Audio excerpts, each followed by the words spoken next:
नमस्कार मित्रों, एक बार पुनः आपका स्वागत है, अभिनंदन।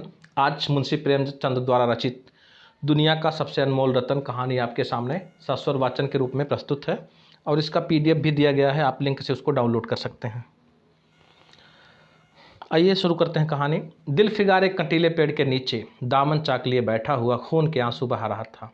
वह सौंदर्य की देवी यानी मलका दिलफरेब का सच्चा और जान देने वाला प्रेमी था।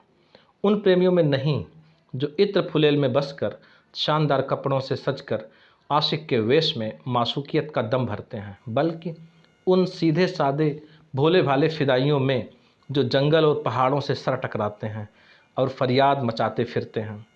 दिलफरेब ने उससे कहा था, अगर तू मेरा सच्चा प्रेमी है तो जा और दुनिया की सबसे अनमोल चीज़ लेकर मेरे दरबार में आ, तब मैं तुझे अपनी गुलामी में कबूल करूँगी। अगर तुझे वह चीज़ न मिले तो खबरदार इधर रुख न करना, वरना सूली पर खिंचवा दूंगी।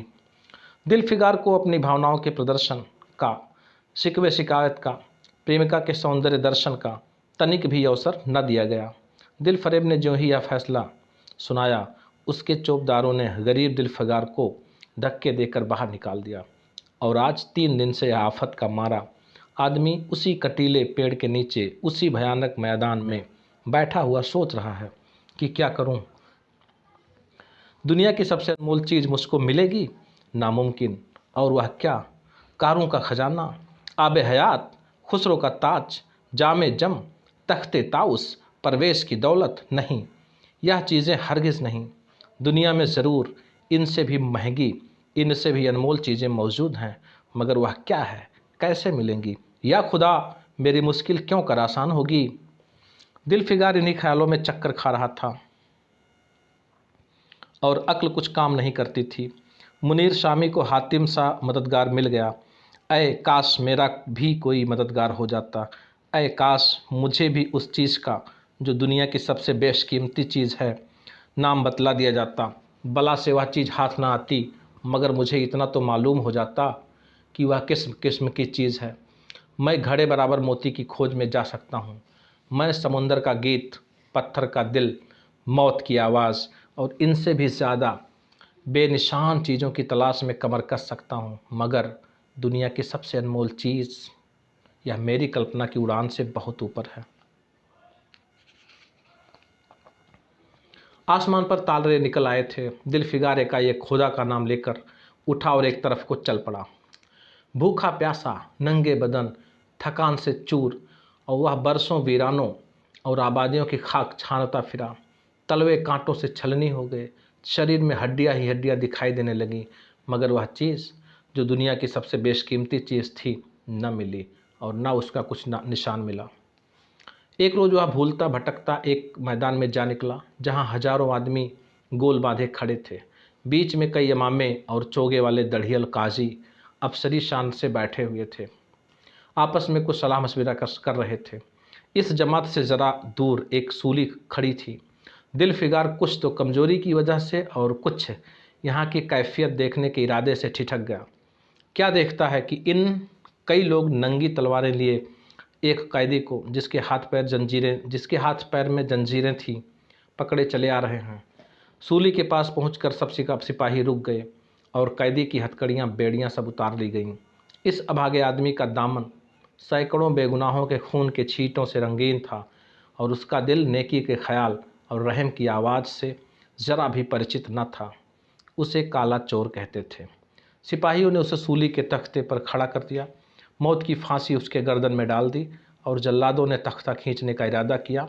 वह अभागा मुजरिम चीख कर बोला, खुदा के वास्ते मुझे एक पल के लिए फांसी से उतार दो, ताकि मैं अपने दिल की आखिरी आरजू निकाल लूँ। यह सुनते ही चारों तरफ सन्नाटा छा गया।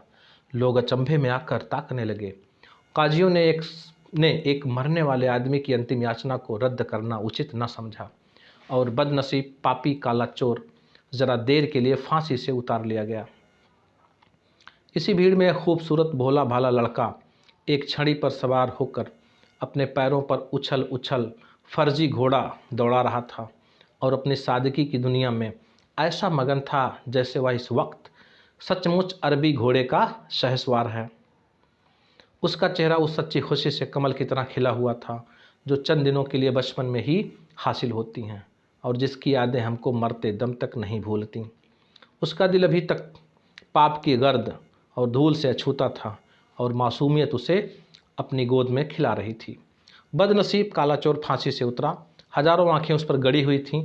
वह उस लड़के के पास आया और उसे गोद में उठाकर प्यार करने लगा। उसे इस वक्त वह ज़माना याद आया जब वह खुद ऐसा ही भोला भाला, ऐसा ही हस्बा खुर्रम और दुनिया की गंदगियों से ऐसा ही पाक साफ था। माँ गोदियों में खिलाती थी, बाप बलाएं लेता था और सारा कुनबा जान न्यौछावर करता था। आह, काले चोर के दिल पर इस वक्त बीते हुए दिनों की याद का इतना असर हुआ कि उसकी आंखों से, जिन्होंने दम तोड़ती लाशों को तड़पते देखा और न झपकी, आंसू का एक कतरा टपक पड़ा। दिल फिगार ने लपक कर उस अनमोल मोती को हाथ में ले लिया और उसके दिल ने कहा, बेशक यह दुनिया की सबसे अनमोल चीज़ है, जिस पर तख्ते ताऊस और जामे जम, आब हयात और ज़रे परवेश सब न्यौछावर हैं। इस ख्याल से खुश होता, कामयाबी की उम्मीद में सरमस्त, दिल फिगार अपनी मासूका दिल फरेब के शहर मीनो सवात को चला। मगर जो जो मंजिलें तय होती जाती थीं, उसका दिल बैठा जाता था कि कहीं उस चीज़ की जिससे मैं दुनिया का सबसे बेशकीमती चीज़ समझता हूँ, दिल फरेब की आंखों में कद्र ना हुई तो मैं फांसी पर चढ़ा दिया जाऊँगा और इस दुनिया से नामुराद हो जाऊँगा। लेकिन जो हो सो हो, अब तो किस्मत आजमाई है। आखिरकार पहाड़ और दरिया तय करते शहर मीनो सवाद में आ पहुंचा और दिल फरेब की ड्योढ़ी पर जाकर विनती की। थकान से टूटा हुआ दिल फिगार खुदा के फजल से हुक्म की तामील करके आया है और आपके कदम चूमना चाहता है। दिल फरेब ने फ़ौरन अपने सामने बुला भेजा और एक सुनहरे पर्दे की ओट से फरमाइश की कि वह अनमोल चीज़ पेश करो।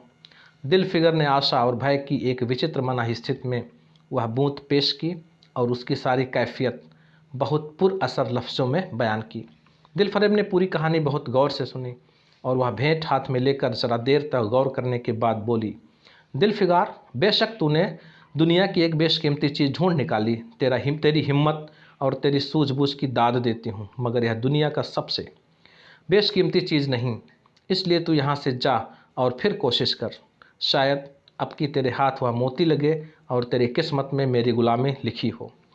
जैसा कि मैंने पहले ही बतला दिया था, मैं तुझे फांसी पर चढ़वा सकती हूँ, मगर मैं तेरी जान बख्शी करती हूँ, इसलिए कि तुझ में वे गुण हैं जो मैं अपने प्रेमी में देखना चाहती हूँ और यकीन है तू ज़रूर कभी न कभी कामयाब होगा। नाकाम और नामुराद दिल फिगार इस माशुकाना इनायत से ज़रा दिलेर होकर बोला, आए दिल की रानी, बड़ी मुद्दत के बाद तेरी ड्योढ़ी पर सजदा करना नसीब होता है। फिर खुदा जाने ऐसे दिन कब आएंगे। क्या तू अपने जान देने वाले आशिक के बुरे हाल पर तरस न खाएगी? क्या अपने रूप की एक झलक दिखलाकर इस जलते हुए दिल फिगार की आने वाली शक्तियों को झेलने की ताकत न देगी? तेरी एक मस्त निगाह के नशे से चूर होकर मैं वह कर सकता हूँ जो आज तक किसी से न बन पड़ा हो। दिल फरेब आशिक की यह चाव भरी बातें सुनकर गुस्सा हो गई। हुक्म दिया, इस दीवाने को खड़े खड़े दरबार से निकाल दो। चौबदार ने फौरन गरीब दिल फिगार को धक्का देकर यार के कूचे से बाहर निकाल दिया। कुछ देर तक दिल फिगार अपने निष्ठुर प्रेमिका की इस कठोरता पर आंसू बहाता रहा और फिर सोचने लगा कि अब कहाँ जाऊँ। मुद्दतों रास्ते नापने और जंगलों में भटकने के बाद आंसू की यह बूंद मिली थी। अब ऐसी कौन सी चीज़ है जिसकी कीमत इस आबदार मोती से ज़्यादा हो। हज़रत खिज़्र, तुमने सिकंदर को आब हयात के कुएं का रास्ता दिखाया था, क्या मेरी बाह न पकड़ोगे? सिकंदर सारी दुनिया का मालिक था, मैं तो बेघरबार मुसाफिर हूँ। तुमने कितनी ही डूबती किश्तियाँ किनारे लगाई हैं, मुझ गरीब का भी बेड़ा पार करो। आए आली मुकाम जिब्रील, कुछ तुम ही उस नीम जान दुखी आशिक पर तरस खाओ। तुम खुदा के एक ख़ास दरबारी हो, क्या मेरी मुश्किल आसान न करोगे? गरज यह कि दिल फिगार ने बहुत फरियाद मचाई, मगर उसका हाथ पकड़ने के लिए कोई सामने न आया। आखिर निराश होकर वह पागलों की तरह दोबारा एक तरफ को चल खड़ा हुआ। दिल फिगार ने पूरब से पश्चिम तक और उत्तर से दक्षिण तक कितने ही जंगलों और वीरानों की खाक छानी। कभी बर्फिस्तानी चोटियों पर सोया, कभी डरावनी घाटियों में भटकता फिरा, मगर जिस चीज़ की धुन थी वह ना मिली। यहाँ तक कि उसका शरीर हड्डियों का एक ढांचा रह गया। एक रोज़ वह शाम के वक्त किसी नदी के किनारे खस्ता हाल पड़ा हुआ था। बेखुदी के नशे से चौंका तो क्या देखता है कि चंदन की एक चिता बनी हुई है और उस पर एक युवती सुहाग के जोड़े पहने 16 श्रृंगार किए बैठी है। उसकी जांघ पर प्यारे पति का सर है। हजारों आदमी गोल बांधे खड़े हैं और फूलों की बरखा कर रहे हैं। यकाएक चिता में से खुद ब खुद एक लपक उठी। सती का चेहरा उस वक्त एक पवित्र भाव से आलोकित हो रहा था। चिता की पवित्र लपटें उसके गले से लिपट गईं और दम के दम में वह फूला सा शरीर राख का ढेर हो गया। प्रेमिका ने अपने को प्रेम पर न्यौछावर कर दिया और दो प्रेमियों के सच्चे पवित्र अमर प्रेम की अंतिम लीला आंख से ओझल हो गई। जब सब लोग अपने घरों को लौटे तो दिलफिगार चुपके से उठा, अपने चाक दामन कुर्ते में राख का ढेर समेट लिया और इस मुट्ठी भर राख को दुनिया की सबसे अनमोल चीज़ समझता हुआ सफलता के नशे में चूर यार के कूचे की तरफ चला। अब की जो वह अपनी मंजिल के करीब आता था उसकी हिम्मत बढ़ती जाती थी। उसके दिल में बैठा हुआ कह रहा था, कोई उसके दिल में बैठा हुआ कह रहा था, अब तेरी जीत है। और इस ख्याल ने उसके दिल को जो जो सपने दिखाए उनकी चर्चा व्यर्थ है। आखिरकार वह शहर मोनो सवाद में दाखिल हुआ और दिल फरेब की ऊंची ड्योढ़ी पर जाकर खबर दी कि दिलफिगार सुर्खरू होकर लौटा है, हुजूर के सामने आना चाहता है। दिल फरेब ने जांबाज आशिक को फौरन दरबार में बुलाया और चीज़ के लिए जो दुनिया की सबसे बेशकीमती चीज़ थी हाथ फैला दिया। दिलफिगार ने हिम्मत करके उसकी चांदी जैसी कलाई को चूम लिया और मुट्ठी भर राख को उसकी हथेली में रखकर सारी कैफियत दिल को पिघला देने वाले लफ्ज़ों में कह सुनाई और अपनी सुंदर प्रेमिका के होठों से अपने किस्मत का मुबारक फैसला सुनने के लिए इंतज़ार करने लगा। दिलफरेब ने उस मुट्ठी भर राख को आंखों से लगा लिया और कुछ देर तक विचारों के सागर में डूबे रहने के बाद बोली, अय जान निछावर करने वाले आशिक दिलफिगार, बेशक यह राख जो तू लाया है, जिसमें लोहे को सोना कर देने की सिफत है, दुनिया की बहुत बेशकीमती चीज़ है और मैं सच्चे दिल से तेरी एहसानमंद हूँ कि तूने ऐसी अनमोल भेंट दी। मगर दुनिया में इससे भी ज़्यादा अनमोल कोई चीज़ है, जा उसे तलाश कर तब मेरे पास आ। मैं तहे दिल से दुआ करती हूँ कि खुदा तुझे कामयाब करे। यह कहकर वह सुनहरे पर्दे से बाहर आई और माशुकाना अदा से अपने रूप का जलवा दिखाकर फिर नज़रों से ओझल हो गई। एक बिजली सी कौंधी और फिर बादलों के पर्दे में छिप गई। अभी दिलफिगार के होशो हवास ठिकाने पर न आने पाए थे कि चौबदार ने मुलायमियत से उसका हाथ पकड़कर यार के कूचे से उसको निकाल दिया और तीसरी बार वह प्रेम का पुजारी निराशा के अथाह समुद्र में गोता खाने लगा। दिलफिगार का हियाव छूट गया। उसे यकीन हो गया कि मैं दुनिया में इसी तरह नाशाद और नामुराद मर जाने के लिए पैदा हुआ था।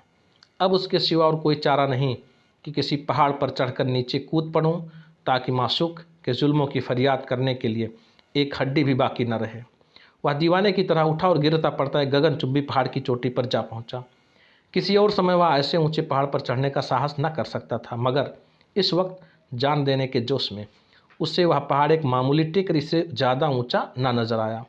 करीब था कि वह नीचे कूद पड़े कि हरे हरे कपड़े पहने हुए और हीर अमामा बांधे एक बुजुर्ग एक हाथ में तस्बीह और दूसरे हाथ में लाठी लिए उपस्थित हुए और हिम्मत बढ़ाने वाले स्वर में बोले, दिलफिगार, नादान दिलफिगार, यह क्या बुज़दिलों जैसी हरकत है?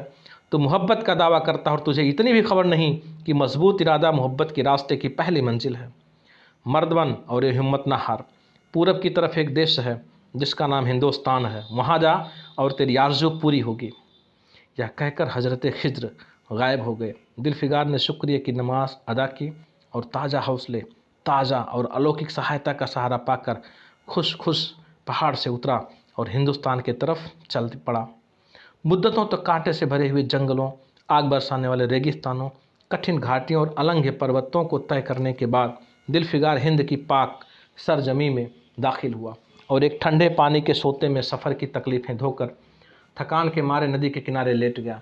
शाम होते होते वह एक चटियल मैदान में पहुंचा, जहां बेशुमार अधमरी और बेजा लाशें कफन के लिए पड़ी हुई थीं, बिना कफन के पड़ी हुई थीं। चील कौवे और वहशी दरिंदे मरे पड़े थे और सारा मैदान खून से लाल हो रहा था। यह डरावना दृश्य देखते ही दिलफिगार का जी दहल गया। या खुदा, किस मुसीबत में जान फंसी। मरने वालों का कराहना, सिसकना और एड़ियाँ रगड़ कर जान देना, दरिंदों का हड्डियों को नोचना और गोश्त के लोथड़ों को लेकर भागना, ऐसा हौलनाक सीन दिलफिगार ने कभी ना देखा था। यकाएक उसे ख्याल आया, यह लड़ाई का मैदान है और यहाँ लाशें सूरमा सिपाहियों की हैं। इतने में करीब से कार कराहने की आवाज़ आई। दिलफिगार उस तरफ फिरा तो देखा कि एक लंबा तगड़ा आदमी, जिसका मर्दाना चेहरा जान निकलने की कमज़ोरी से पीला हो गया है, ज़मीन पर सर झुकाए पड़ा हुआ है। सीने से खून का फव्वारा जारी है, मगर आबदार तलवार की मूठ पंज से अलग नहीं हुई। दिलफिगार ने एक चीथड़ा लेकर घाव के मुंह पर रख दिया ताकि खून रुक जाए और बोला, अय जवां मर्द, तू कौन है? जवां मर्द ने यह सुनकर आंखें खोली और वीरों की तरह बोला, क्या तू नहीं जानता मैं कौन हूँ? क्या तूने आज इस तलवार की काट नहीं देखी? मैं अपनी माँ का बेटा और भारत का सपूत हूँ। या कहते कहते उसकी त्योरियों पर बल पड़ गए। पीला चेहरा गुस्से से लाल हो गया। आबदार शमशीर यानी तलवार फिर अपनी जौहर दिखाने के लिए चमक उठी। दिलफिगार समझ गया कि इस वक्त मुझे दुश्मन समझ रहा है। नरमी से बोला, अय जवां मर्द, मैं तो दुश्मन नहीं हूँ। अपने वतन से निकला हुआ एक गरीब मुसाफिर हूँ। इधर भूलता भटकता आ निकला। बराए मेहरबानी मुझसे यहाँ की कुल कैफियत बयान कर। यह सुनते ही घायल सिपाही बहुत मीठे स्वर में बोला, अगर तू मुसाफिर है तो आ और मेरे खून से तर पहलू में बैठ जा, क्योंकि यही 2 अंगुल ज़मीन है जो मेरे पास बाकी रह गई है और जो सिवाय मौत के कोई छीन नहीं सकता। अफसोस है कि तू यहाँ इस वक्त में आया जब तेरा आतिथ्य सत्कार करने के योग्य नहीं। हमारे बाप दादा का देश आज हमारे हाथ से निकल गया और इस वक्त हम बेवतन हैं, मगर पहलू बदल कर हमने हमलावर दुश्मन को बता दिया कि राजपूत अपने देश के लिए कैसी बहादुरी से जान देता है। यह आसपास जो लाशें तू देख रहा है, यह उन लोगों की हैं जो इस तलवार से के घाट उतरे हैं।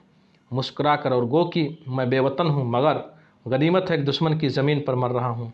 सीने के घाव से चीथड़ा निकाल कर, क्या तूने यह मरहम रख दिया? खून निकलने दे, इसे रोकने से क्या फ़ायदा? क्या मैं अपने ही देश में गुलामी करने के लिए ज़िंदा रहूं? नहीं, ऐसी ज़िंदगी से मर जाना अच्छा, इससे अच्छी मौत मुमकिन नहीं। जवां मर्द की आवाज़ मध्यम हो गई, अंग ढीले पड़ गए, खून इतना ज़्यादा बहा कि खुद ब खुद बंद हो गया। रह रह कर एक आध बूंद टपक पड़ती थी।